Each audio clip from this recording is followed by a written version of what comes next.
Ahí vale. ¿Ah? Mira cómo lo dan, pero.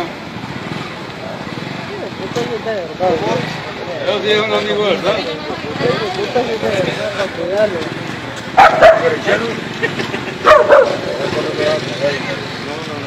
Es este. ¿Quién es? El carronico, güey. ¿A dónde ganaron?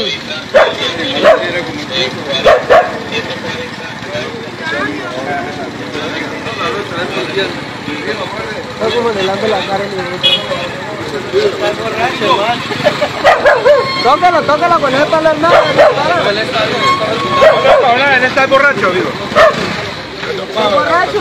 Pero usted en vez de grabar, hoy en día eso se dedicó a la ciudadanía. Eso no es nada. Lo que pasa es que estamos viendo el gesto del perro, no es otra cosa, ¿sí?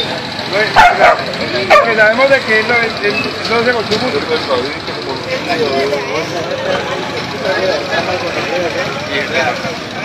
Espere, párenle.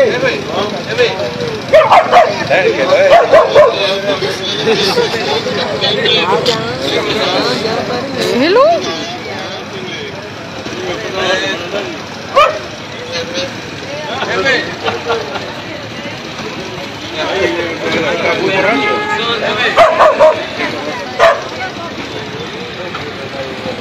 Puta perro de verdad, güey, ¿no?